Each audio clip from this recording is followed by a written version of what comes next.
In Chapter 5, Part B, we will focus on valuing receivables. Recall from Part A that we know how to record accounts receivable. We know where to report it. Our focal point now is what amount we will report on the balance sheet. You might ask yourself, why not just the full amount? The answer is because we know some customers inevitably will not pay us. Some of the receivables will become uncollectible. The amount we will report on the balance sheet is called net realizable value. Net realizable value is the amount of cash the firm actually expects to collect in cash. We will continue to track what each and every customer owes us. We do hope to collect it, but we know inevitably some will not be able to pay, and that is our estimate of uncollectibles.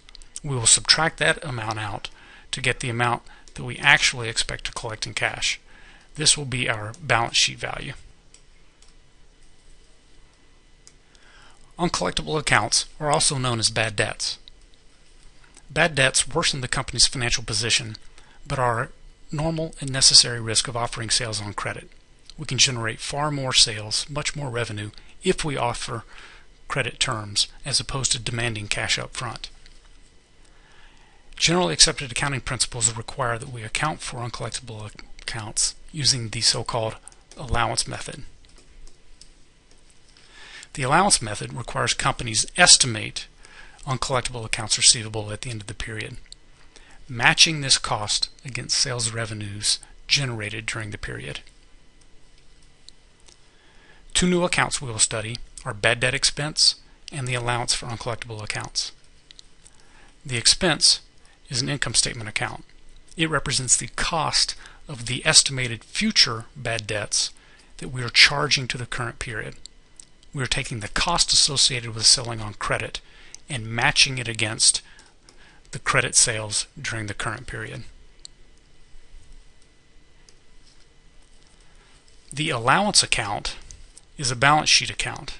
It is a contra asset account. It represents the amount that we do not expect to collect.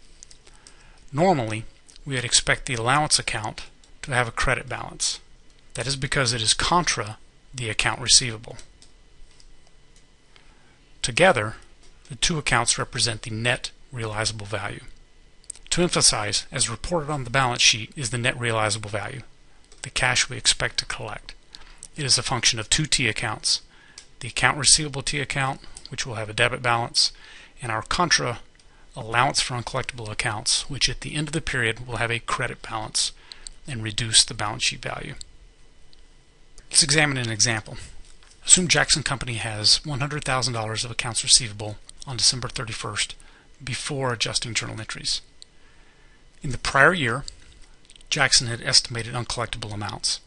Remaining in the allowance account is a $2,000 credit. Let me clarify. This amount that remains in the account is before the current year entries are recorded. This relates to a prior year. Jackson has $100,000 of receivables, 9% of which we estimate to be uncollectible. That is our desired ending balance in the allowance account. Said differently, we're expecting to collect $91,000.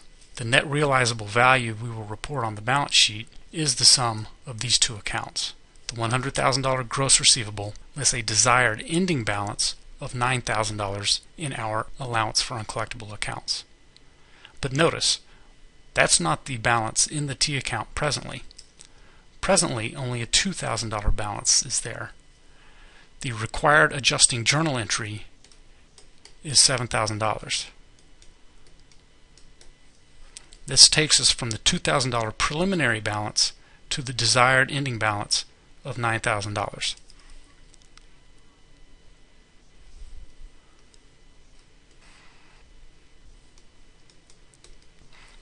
To clarify, the adjusting journal entry that we need is the amount that takes us from our preliminary balance of a $2,000 credit to our desired ending balance of $9,000, where $9,000 represents the estimate of 9% multiplied by our gross receivable balance of $100,000.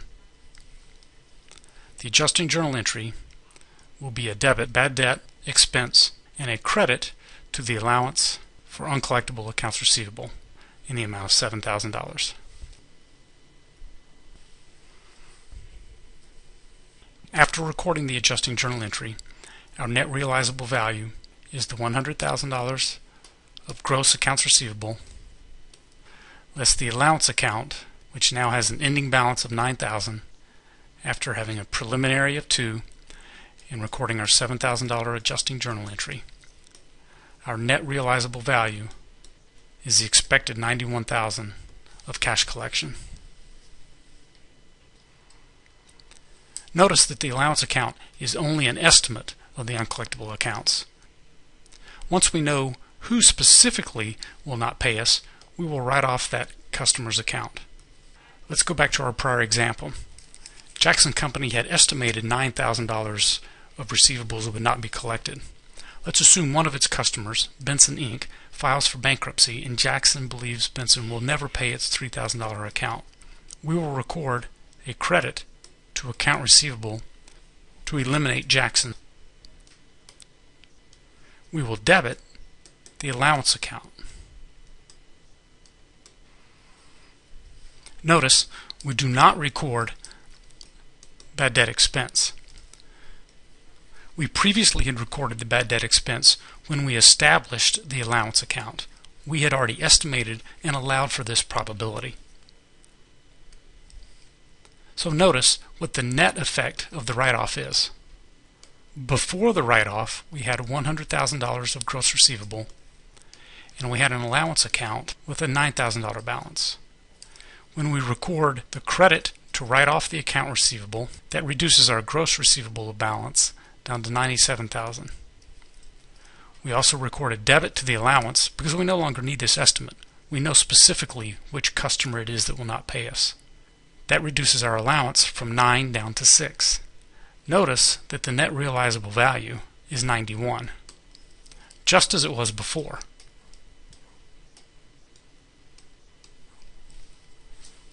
There is no net effect on the balance sheet or the income statement to the write-off. That is the value of the allowance method. We previously had accounted for both the reduction in the balance sheet value and the income statement expense at the time we recorded the adjusting journal entry. The allowance for uncollectible accounts is a contra asset account, which normally will have a credit balance. But before recording adjusting journal entries, this account might have a debit balance. Let's examine why. Recall the journal entry we just made for a write-off. We recorded a debit to the allowance account and a credit to accounts receivable. What if the amount of these actual write-offs exceeds the amount that we had estimated? Recall that at the end of the period in the allowance account, we're going to estimate the amount that we will not collect. When we actually write off an account receivable, we will record the debit to the allowance account. If actual write-offs exceed the estimate, we will be left with preliminarily a debit balance in the account. If that's the case, we will not go back and catch up last year's bad debt expense. If actual write-offs exceed what we had estimated, we will simply catch up with extra bad debt expense in the current period, rather than going back and correcting the prior year. Let's examine how this is the case. Let's assume Ryan Company is the same as Jackson Company. It has $100,000 of accounts receivable and also estimates 9% of its account receivable to be uncollected. One difference, however, unlike Jackson, Ryan Company has a $4,000 debit balance in its allowance for uncollectible accounts. In the prior year, it made some estimate, it had some actual write-offs, and it must have been that in the prior year that allowance estimate was too low because the actual write-offs were greater, resulting in a $4,000 debit balance preliminarily in this account. At the end of the period, we are estimating $9,000 of uncollectible accounts. 9% estimate multiplied by $100,000 gross account receivable that we desire as an ending balance in the allowance account. Our adjusting journal entry, in this case, will be $13,000, the amount necessary to take us from the preliminary $4,000 debit to our desired $9,000 credit. The AJE will be debit, bad debt expense, and credit the allowance for uncollectible accounts receivable. The net realizable value of Ryan Company's accounts receivable at the end of the year will be its gross $100,000 less the ending $9,000 in our allowance account, or $91,000, the same as it was for Jackson.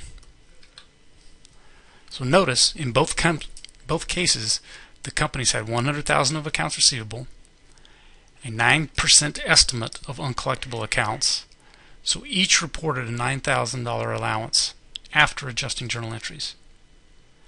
But Jackson reported only $7,000 of bad debt expense, while Ryan reported $13,000 of bad debt expense. The difference arises because preliminarily, that is, before adjusting journal entries, Jackson had a $2,000 credit balance, whereas Ryan had a $4,000 debit balance.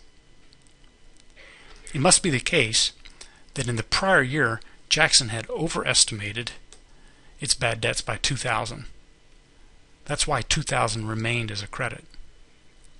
Ryan, however, had underestimated bad debts by $4,000. That's why Ryan preliminarily had a debit balance. In either case, each is catching up for the prior year misstatement of bad debt expense. So what happens if we write off a specific account receivable and the customer does end up paying after all? We need to do two things.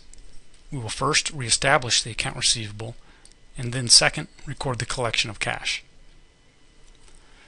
If we go back to our example and assume that Benson Company's bankruptcy proceedings are complete, and Benson finds that it's able to pay its creditors 20% of the amount due, Jackson would receive from Benson $600.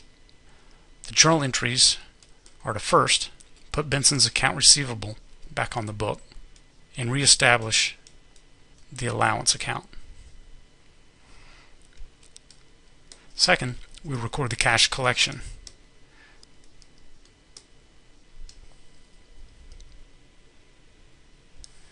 So we've done the accounting for an allowance account.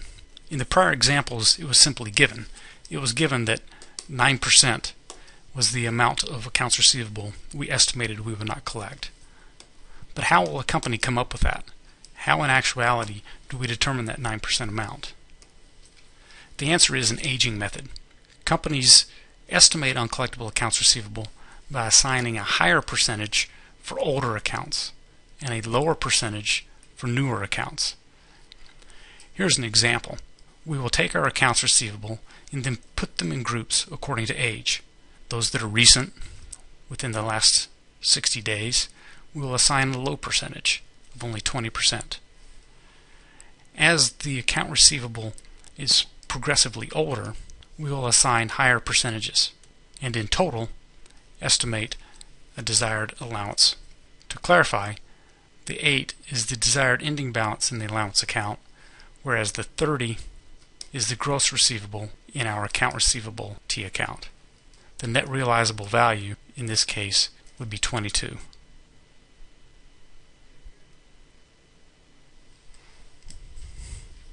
We now move from accounts receivable to notes receivable. Notes receivable are similar to accounts receivable in that they arise from loans to others, who represent an asset on the balance sheet, and will have a normal balance of debit. Notes receivable differ from accounts receivable, however, in that they are a more formal credit arrangement. They also are typically longer in duration than an account receivable. And lastly, and perhaps most importantly, notes receivable typically explicitly provide for interest. Notes receivable are classified on the balance sheet according to their time to maturity. If 1 year or less, we will classify them as a current asset. If more than 1 year, a long-term asset. Because notes receivable typically explicitly provide for interest, we need to know how to compute it. We compute interest as the face amount of the note multiplied by its annual interest rate, and because interest rate is expressed in annual terms, we'll need to adjust by the fraction of the year outstanding this accounting period. So we will have some number of months divided by a total 12 months in any particular given year. For example, if on November 1st, BBT Supply loans $30,000, on a 1-year 8% note, on November 1st, we will debit note receivable and credit cash for the amount loaned. After 2 months passed, and we prepare to close our books on December 31st, we need to calculate interest. We will take the $30,000 face amount of the note receivable, multiplied by the 8% annual interest rate, and adjust for the fact that the loan has been outstanding for only 2 months of the year. The result is $400 of interest receivable. The adjusting journal entry will be to debit interest receivable for that amount and credit interest revenue. After 10 more months pass, 1 full year will have passed since BBT made the loan. It will be October 31st of the following year. Notice that our debit to cash is the $30,000 amount of the loan plus 1 full year's interest at 8%. We offset the debits with a credit to our note receivable and interest receivable that was outstanding at the end of the prior year.